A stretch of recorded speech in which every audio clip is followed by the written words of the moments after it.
এই দেশটাকে বাঁচানোর আহ্বান ওই অসুস্থ অবস্থায়ও তিনি জারি রেখেছেন।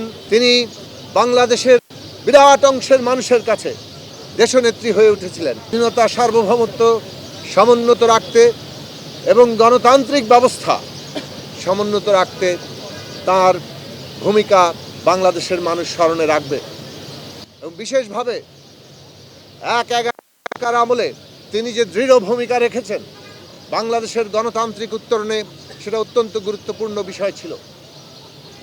এবং পরবর্তীকালে যখন আমরা একটা ফ্যাসিবাদী শাসন কায়েম হতে দেখেছি, আমরা দেখেছি এই লড়াইয়ের কেবল তিনি অগ্রণী নেতৃত্ব নন, তার উপরে নানা ধরনের জুলুম, নির্যাতন, সবশেষে তাকে জেলবন্দি করা, এইটা আমরা লক্ষ্য করেছি।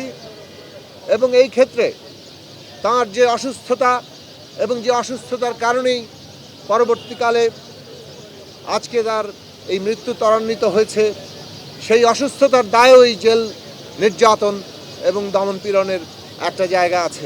নতুন এবং ফিরে আসা গ্রাহকদের জন্য নগদে চলছে ক্যাশব্যাক সহ প্রতিদিন হাজারো উপহার জেতার সুযোগ। হবে আশা আর ফেরা, সারপ্রাইজ সেরা। বেগম খালেদা জিয়া ফ্যাসিবাদের বিরুদ্ধে যেভাবে বাংলাদেশের জনগণের লড়াইয়ের ভরসার কেন্দ্র হয়েছিলেন এবং যেভাবে জুলুম, নির্যাতন, এমনকি তার জীবন ঝুঁকি যেখানে তৈরি হয়েছিল, তার মধ্যেও তার আপোষহীন লড়াই, এটা বাংলাদেশের মানুষের এই ফ্যাসিবাদ বিরোধী গণতান্ত্রিক সংগ্রামের ভরসার কেন্দ্র হয়ে উঠেছিল।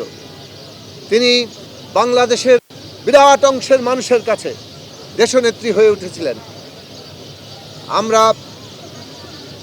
যখন তার সাথে এই হাসপাতালে দেখা করতে এসেছিলাম, তিনি তখনও খুবই শারীরিকভাবে অসুস্থ ছিলেন, কিন্তু সেই অসুস্থ অবস্থায়ও 18 সালের নির্বাচনের আগে, 24-এর এই তথাকথিত নির্বাচনের আগে আমরা তার সাথে দেখা করেছিলাম, আমাদের দল এবং গণতন্ত্র মঞ্চের নেতৃবৃন্দ। তিনি আমাদের সাথে দেখা করেছিলেন এবং স্পষ্ট ভাষায় বলেছিলেন যে আপনারা এই নির্বাচনে অংশ না নিয়ে জনগণের আন্দোলনের মাধ্যমে এই ফ্যাসিবাদী ব্যবস্থার অবসান ঘটান।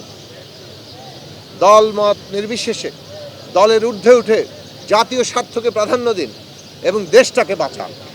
এই দেশটাকে বাঁচানোর আহ্বান ওই অসুস্থ অবস্থায়ও তিনি জারি রেখেছেন এবং সেইটাই বাংলাদেশের মানুষের পরবর্তী আমাদের ছাত্র জনতার রক্তস্নাত গণ অভ্যুত্থানের একটা বিরাট প্রেরণা হিসেবে কাজ করেছে।